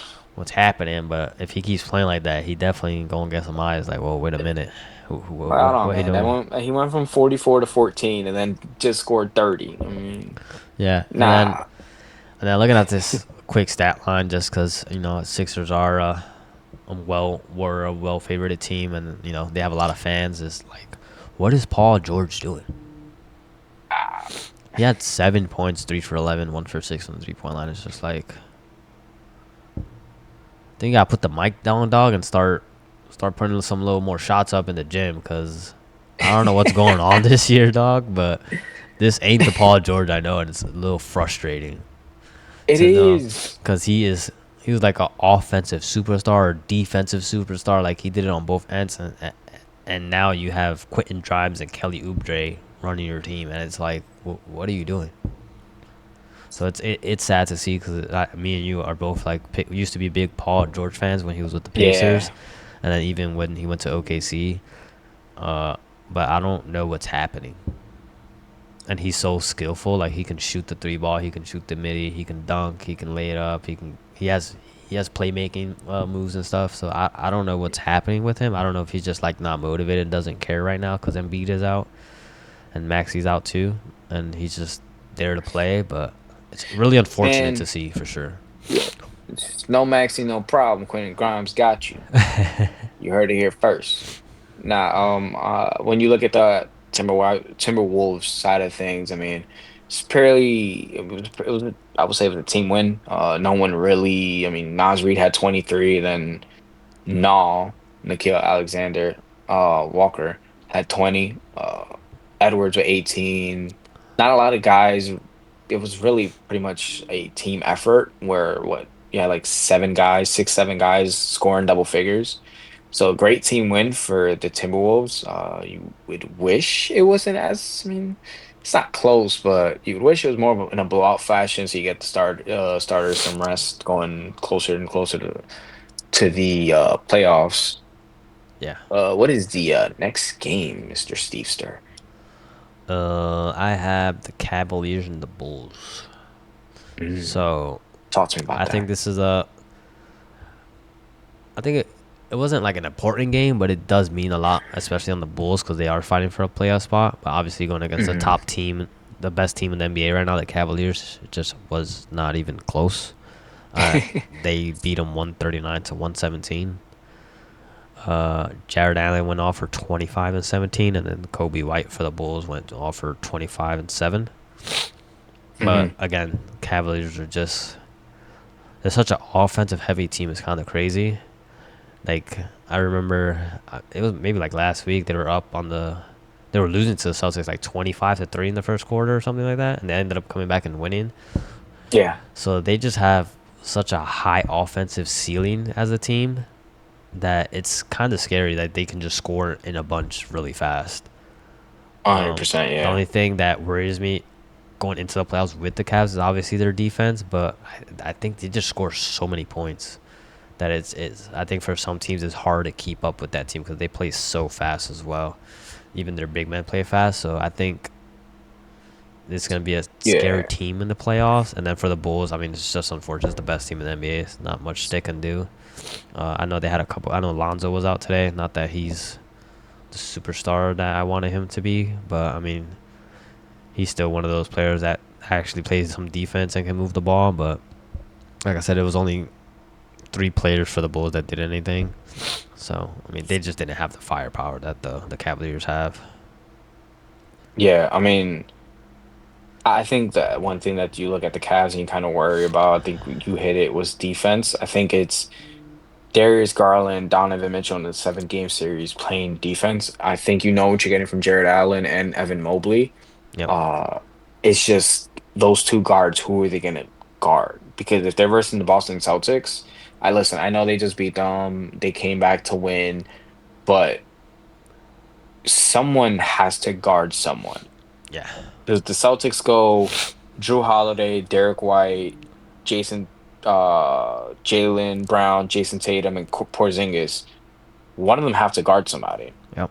Only one person can guard Derek White or Drew Holiday. Because if you put, I mean, I love Darius Garland, but he not sticking Drew Holiday in Yeah. a 7 game series in the playoffs. Like I said, playoff time, the game slows down, the fouls get rougher. So, And that's a that's yeah, I was saying that's the thing with the Cavs is they shoot the ball so much and they don't yeah. care if they're missing. They're gonna shoot it.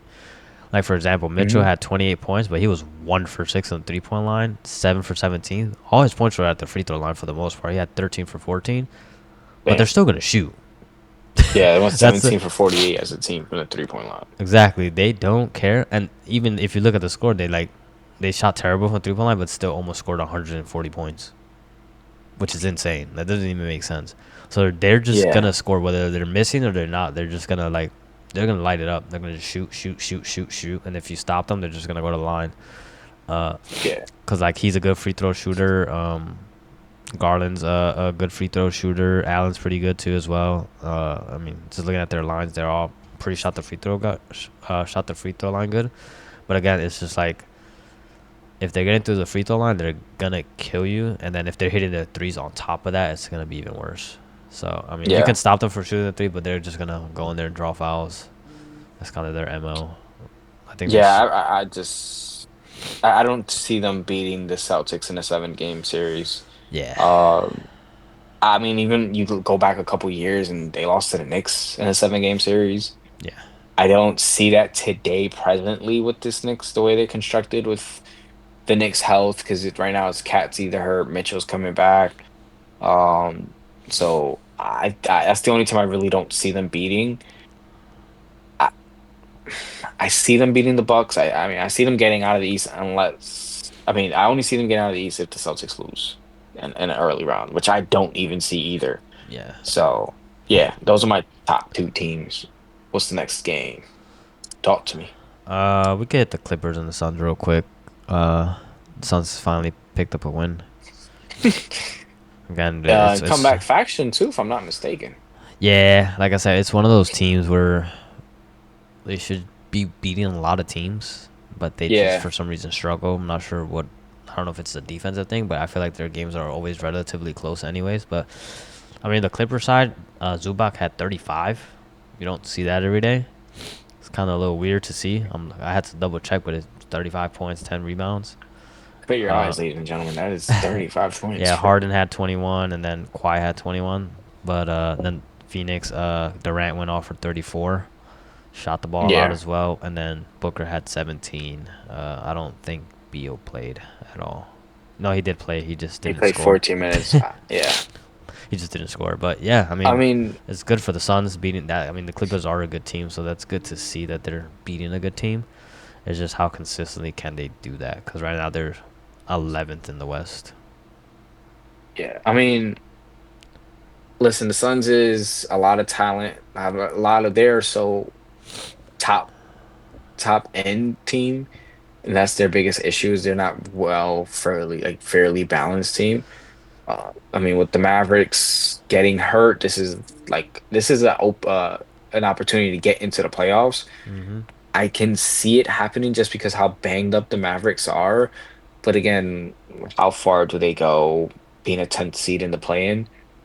So it's tricky to pick up a game on them, the Mavericks right now. So it, it'll get interesting in that race and it'll probably tighten up a lot more. Right. The thing that sucks about the Clippers right now is they free fall almost from what I believe it was almost sixth all the way down to no, they were a little higher. No, Yeah, they're yeah, like because the Lakers were just fourth. on a win streak. Yeah, the Lakers are like Yeah, second now or something. and now they're seventh, and it kind of sucks that they don't have shoot, his name is slipping my mind right now. Uh, damn, For who? it'll come back to me, huh? What team? For the Clippers, his name. Powell. Yes, Norman Powell. It kind of sucks. Dude, he's had like an all-star. He should have been in the all-star game, my personal opinion. He's having that great of a year. But Seattle yeah. Supersonics. Cat wants to know about the Seattle Supersonics. They need a franchise by tomorrow. The NBA needs an expansion bad. But that's a different conversation for another day.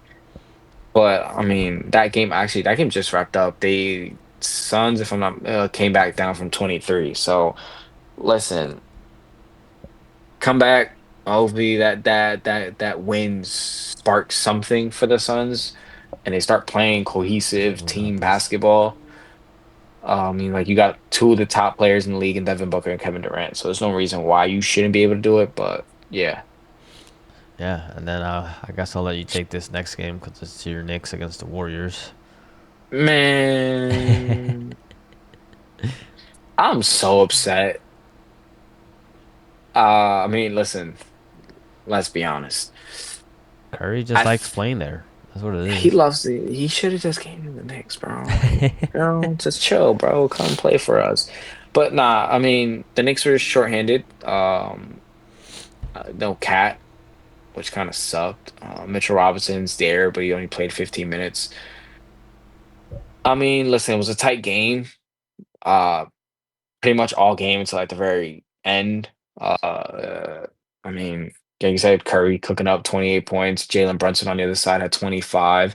OJ Anunoby had 29, whom if he remembers how to shoot the ball sometimes. He could be this efficient of a player, not 29 every game, but I mean, the story of the game, no Cat. Josh Hart struggles. Mikal's finding it a little bit, 7 for 15, but 1 for 5 from the 3-point line. Right. That is my X factor on this team. Even when Cat is playing, so I feel like you know what you're getting from everybody else. I know I'm getting 15 from OG. I know Josh Hart is gonna somehow, some way flirt almost with a triple double some nights. Yeah. My biggest X factor is Mikal Bridges. His defense and offense. I feel like he could be a great 3-and-D player, but I feel like he's so much more than just a three player who has brings more than a 3-point shot. I mean, his mid-range shot has been money all year. So I look for him. I really need that guy to get his shot going. Yeah. I mean, looking at the standings, you guys are only 3 games behind the Celtics for second seed. Yeah. So I mean, I don't know how much you want that second seed, or if you're comfortable with the I third. mean, right now, as presently constructed, we will be versing the Pistons as the third seed. So for me, I'd want that second seed because I'd rather verse the Miami Heat, even though Miami actually, fuck, I don't know. Miami, I don't know. Miami, listen, Eric Spoelstra, hands down, I think is the best, probably a top three coach in the league. And some way, somehow, he's going to get the best of every single one of his players. And the Knicks just beat them a night ago, 2 nights ago almost. I think it was a night ago. But it was such a hard far game that went to Right. OT. The Heat just came out in a zone, and the Knicks just forgot how to play basketball like it was just college basketball over again. Like, bro, they're in a 3-2. The corner's open. Hit a shot. Like, get it together. Professional athletes over here. All right. But like I said, listen, we spoke very, very highly, both of us, of the Golden State Warriors. And like we think that they have the tools to make it to an NBA Finals. Mm-hmm. It's a rough road to get there, especially in the West. But anytime you add a player caliber of Jimmy Butler, and listen, Jimmy Butler he scored 19 points, Right. but it's the defense, the heart that almost Draymond Green has, the competitiveness that he has, that he brings into this team. It's listen, this team is could be very good. They just Yeah. gotta get Kaminga back. Yeah. And then staying in the East, we had the Bucks in Atlanta go at it. Giannis drops another triple double. The Bucks win 127-121. So they're still fourth in the East behind you guys, being the Knicks, and then the Hawks dropped to ninth. Obviously the Hawks are fighting for a playoff spot here as well. The Bucks, I think Crazy. the Bucks should be good. I think with Giannis and them. Um, Yeah. but the Hawks are a scary team in the playoffs. They always find a way to upset someone and be annoying towards someone else. So I think they'll bounce back. I think they'll get us a playoff spot. It's whether who they'll play is kind of the scary part. But on the Bucks side, obviously Trey Young is the top man. There's 28-13. But yeah, I think the Bucks are a scary team in the playoffs because Giannis always turns it up, and Giannis is gonna Giannis, and then Yeah. Trey Young is just highest Trey. He just comes up in big moments. So that's not a team I would personally want to see because I know how annoying he could be, and he just kind of happens to hit big shot after big shot. But Yeah, I mean, this was a good. I got it's Trey Young on a pick and roll is very hard to guard. We've hmm seen it. I mean, I've seen it as a Knicks fan. He's had big games in the Garden. He eliminated us. I mean, Clint Capella rolling, just gonna dunk it. If not, just throw it up to him, whatever, or float it, whatever he wants to do. Dyson Daniels, I look at Dyson Daniels' defense and just it, when he with the Trailblazers, he wasn't this player, and then like he gets traded to the Hawks, new system, and he's just running around. He's like the best perimeter defender almost in the NBA this year. And you pair that with Trey Young, and you need someone like that with Trey Young because I mean Trey Young's gonna try on defense, yes, but he's 6 foot, 6'1", 160, soaking wet. So it's how good defense, how much good can your defense get, almost to a sense. Yeah, I think the Bucks handled business tonight. I mean, like we said, Giannis 26, Damian Lillard 23, and then Kyle Kuzma's giving them what Kyle Kuzma can do. He was shooting effective, very efficiently, 7 for 10, 17 points. That's what they need from him. yeah, Brooke is going to stretch out the floor for them. I mean, he didn't shoot the ball too great tonight, 1 for 5 from three. But this is a scary good team. Uh, they could get I that think consistency from Kuzma. yeah, when they get consistency from Kuzma, I look at almost like Gary Trent, Yeah, 3-and-D guy. If he can bring that, I mean, I think this team is going to be very, very scary in the playoff just because we've seen what Dame Lillard could do in a playoff series. We've seen Giannis in a game right, that matters and drops a 50 bomb to close out a championship. So this team is very interesting. It's just consistency on the defensive end. We That's what they lack on that team. right. And then moving Uh, on to one of the next games, it was the both five seeds, fifth seeds from and both the West and then the East. It was the Rockets versus the Pacers. The Pacers actually came back in this game as well. They were down a little bit and they came back to beat the Rockets, 115 to 102. But both teams are the fifth in each of their respective conferences. The I don't know how Sagan, yeah, Shagun, Shagun, however Shagun, you say his name. Shagun. He almost had a triple double. He dropped 25, 9, and 7. And then Tyrese had a pretty good game. He dropped 28, 3, and 15. So That it's man good. balling again, man. Yeah, I don't know. Sometimes he's really good, and then sometimes he forgets he's a basketball player. I don't know what's up with him, but it's good to see him balling again, especially for the Pacers, being the fifth seed in the East. And then he shot pretty well from the 3-point line. It was 5 for 8, so that's good to see because that's what I was a little concerned about, but he shot pretty good. But yeah, both of these teams I think are really good. I don't know if they'll make a lot of noise. I know the Pacers did last year, but it was against a banged up Knicks team, unfortunately. But I Yeah, don't. we need our lick back, man. That's the team I want to face. We need our lick back. And then same thing with the Rockets. I don't. I think they're just still kind of too young to compete. But I think they're a really solid team that could give some people some trouble. But I don't know if they have enough yet to actually compete in the West.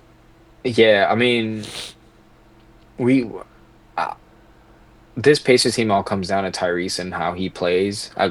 I'll go to the Rockets next after this. I mean, I think I like this team.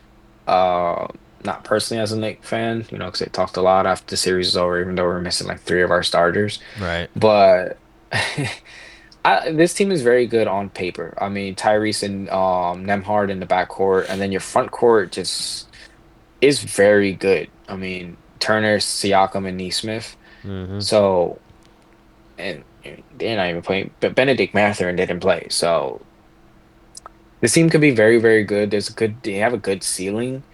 Like if I told you they're in the Eastern Conference Final this year because they beat the Cavs or the Celtics or the Knicks, it wouldn't shock anybody. Yeah.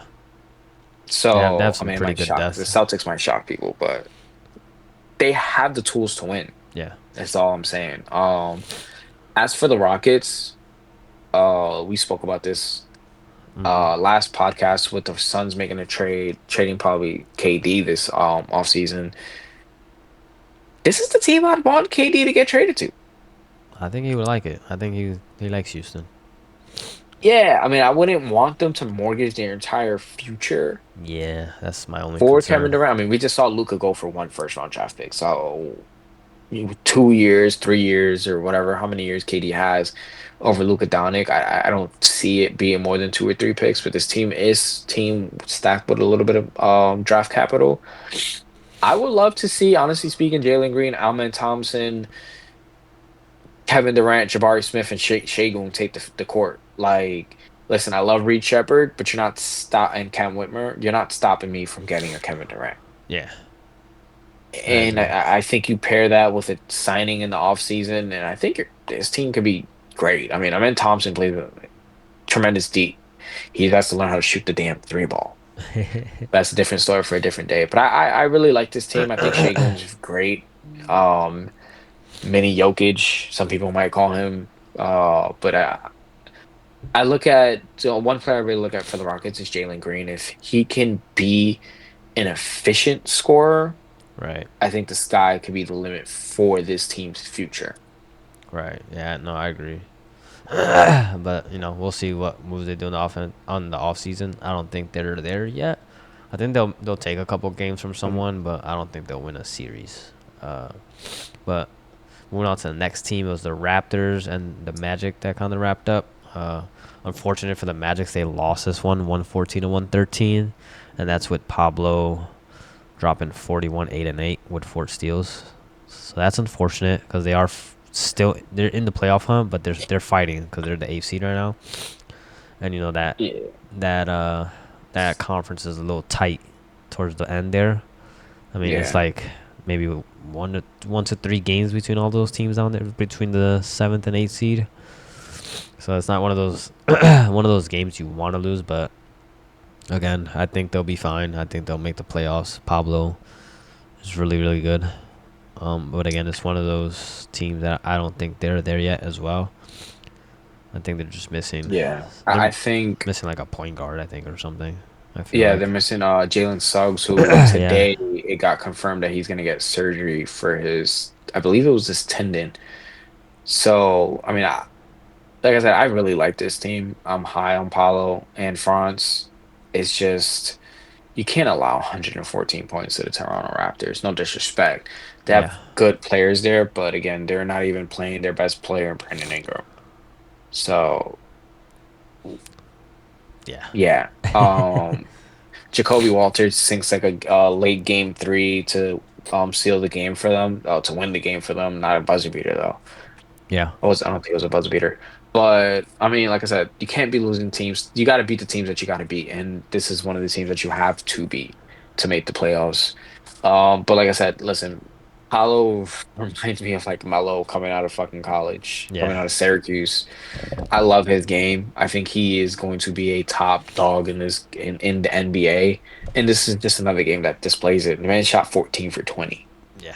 Efficient. 41 points, 4 or 5 from the three, and then France follows that up with 28, 5 and 1 assist.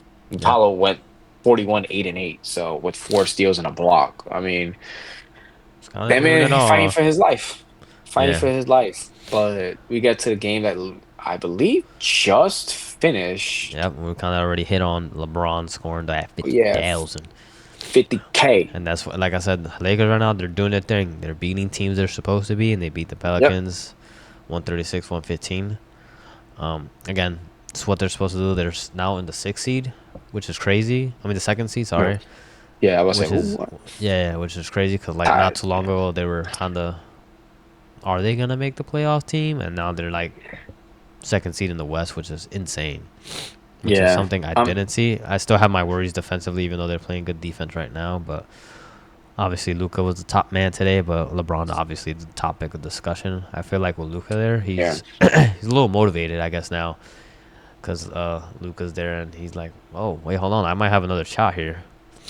Obviously, getting up there in Yeah. age, but I feel like this is, having Luca on the team is definitely motivate because LeBron come playoff time, he can get you a game or two without any hope, and then same Yeah. thing with Luca. So it's just like I feel like he sees this as a big opportunity, but then again, in the West is between the second seed and I would say like the fifth seed, it's like a game or Hmm. two away. Like it's really Yeah, close. So it's I mean very, very, that's very tight. yeah. So that second seed is like not really a second seed because it's just so like you lose 2 games and you're like in fifth seed right now. Like that's how close the West is right now. So obviously the Thunder are kind of leading the way by a ton. But I mean, it's good for the Lakers. I'm happy to see it. Still have question marks defensively coming into the stretch, but like I said, LeBron could get you a couple games, and Luka could get you a couple games alone. So Yeah. I mean, I think you hit it right on the head. I mean, they're beating the teams that they're supposed to be beating. They're on a 7 game win streak. They beat Portland. They beat Denver. They beat a beat up Dallas team. They beat Minnesota and the Clippers back to back. Yep. And then sorry, this is 8 game win streak. Sorry, because I wasn't even counting this game. So, I mean, they're beating the teams that are hurt. They're just winning. And that's all you have to do. No matter what, who's ever on the other side of the court, just win. Yep. No matter if their best player is hurt, guess what? It's still a game. Win the game. Um, like I said, I saw it on Twitter that like people are like, "Oh, LeBron James this, LeBron James that," with his teammates, and it's just like, listen, Luka just needs to get not healthy, but accustomed to the system. Right? Like this is a very different sys system in a sense of, yeah, he's still running pick and rolls, but now you're playing with someone like LeBron James, who's probably has one of the top minds and IQs in the entire game. Right. You get 34 from LeBron and 30 from Luca, 64 combined.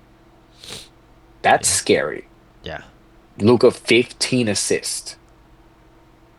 I mean, listen, it's very scary. I think the one thing that scares you about this Lakers lineup is that center position right now. Mm-hmm. I mean, Jackson Hayes is your center, and no disrespect to Jackson Hayes, you don't scare me against a Luka Doncic. I mean, not a Luka Doncic, sorry, a Nikola Jokic Yeah. or That's any of the top centers. So I think it's a team effort. I'm glad Dalton Connect is really starting to play with this team again because of the trade that happened and then didn't happen. right. So like it's good to see him really starting to ball again. I mean, but listen, great shouts out to the Lakers, 8 game win streak. I hope they continue, man. It's great when big city markets like the Lakers, the Knicks, and the Celtics and teams like that are really winning. It brings a bigger spotlight to the NBA. Yep. So, and a lot more eyes are on them right now. So, Yep. Lakers are on an 8 game win streak. The next 10 games for the Lakers are the Knicks, Celtics, Nets, Bucks, Nuggets, Suns, Spurs, Nuggets. So some tough ones. So I think I named more than 10. But back to, I mean, they're gonna get hit with a nice little two-piece with the Yeah. Knicks and the Celtics. Those are gonna be very challenging. I mean, listen, we know the Knicks are probably gonna put Mikel on Luca and then OG on LeBron. Should be a very great games at 10 at I was gonna call it the Staples Center. Jesus. Not calling that the other name. It's the Staples Center to me, brother. But listen, I think the this Lakers team is very good. You look at the flip side of that, Zion, 37 points. I mean, he's healthy, man. When he's healthy, we know what this guy can do. Yep. And that's exciting. That's good for. I'm happy for Zion Yeah. because it's one of those players that we kind of want to see flourish. And obviously, with injuries, we haven't had the opportunity to see that often. But it's good to see when he is on the court that he is still pretty dominant. Yeah, 100%. But that wraps us up for the NBA. I think this gets us to our last little section. Which is the song of the day. Yes, sir. So I Listen. I kind of cheated and already did mine. So I don't know if you want to go first or if you want. Nah, I went first last time. All right. Well, shuffle the playlist. It came out to be Medicine Man. It's Dr. Dre, Eminem, Candace, Palali, and Anderson Mm, .Paak. I like I that. I like love that song. I love me some Anderson .Paak. I think his voice is very unique, and like every time he's on a song, it's just like I don't know. His voice is just captures you for some reason. Yeah, He has like a very him, distinguished voice. yeah, him and Bruno. Is it Bruno? Have a album together? I believe so. It dropped like a couple years ago. Whatever, whatever. You cheated. I cheated this afternoon. I should say. I was, I was in the shower, and when I heard this song, I was like, "This is my song of the day," and I made sure to write note of it. But my song of the day comes from you by Kendrick Lamar, and it's called "Gloria" with SZA. Mm. Very Oh great yeah. song. There you go. It's a song where Kendrick is talking about his love, basically, and he's talking in his perspective of someone that he fell in love with, but it's not actually a someone, it's a something, and it is a pen, which is his pen that he writes his rhymes with. So very, very good song, double entendres and all that good stuff, and SZA on a hook, SZA on anything is amazing. Touche. I agree with that statement. She's very good. But yeah, But man, that wraps us up, man. yeah, it was Episode 3, yes, episode big 3, 3. the breakthrough. Mm. But yeah, that wraps up episode 3. Well, obviously, if you're here for the live stream, thank you for being in the live stream, aka Cat. But yeah, it's been a ton of fun. We'll wrap this up, and then for those who weren't able to make it, obviously we're uploaded to YouTube. So if you're on the YouTube side, show some love there. Once you see the episode up, like it, comment some topics or whatever we can hit on, Yeah, and we'll let you guys know when the next day will be live. We'll post it on the Twitter. So if you're not following the Twitter, make sure you follow the Twitter. I don't think there's any big events coming up. Oh, Tank Davis was tied. I don't know if anyone cares, but he should have lost. Didn't lose. It sure was a tie. was. Man, it's like a knee in the middle of the ring. What are we doing? But yeah, I think that was the only thing we kind of missed over the weekend was Tank and Roach, Yeah, Roach. The Roach fight. But yeah, we'll wrap this up. We'll hit you guys on the next episode, which will be episode Uh, 4, live streamed yes, as sir. well, and then posted on YouTube after that as well. And then pay attention to the Twitter. We'll post whenever we're gonna go live on Twitch and kick. Um, Yeah. we usually take a day or two in between just so we can have a good chunk of stuff to talk about. But I don't know if there's much stuff coming up, to be honest. Yeah. Need more spring training, more NBA games. I don't know. I don't know if it's this week or the week coming up, but there's a UFC event. But like I said, if there's anything that we're missing right now, put it in the comments. All our links will be in the description. Yeah. Yeah, okay, good. But like I said, like he said, follow the Twitter. It'll keep you guys up to date. Um, and I believe this Friday, if not the next Friday, the CDL starts back up, and then we got SmackDown on Friday. Yep. But like I said, we're waiting for John Cena. John Cena, hurry up, Yeah, we hurry up, got finish that damn movie, hurry got some that. explaining to do. God damn it. I need to see But another yeah, promo between you and Punk ASAP. but yeah, that wraps it up for the both of us tonight. Yep. Listen, have a good night. It's 1 a.m., 1:13 a.m. in the morning right now as we're recording this, or we're on a live stream, depending on where you're um when you're looking at this, whether it's live or recorded. Um, man, drop us a like, thumbs up, comment, subscribe on the YouTube, follow us on Twitch, Kick, all that good stuff, and show some love, show some good vibes, and yeah, man. All right. Later. All right, I think. Love y'all. Yeah, do your little. Ta-da. All right. We'll catch you on the next episode of the Sandlot Bros Podcast, episode 4. Peace.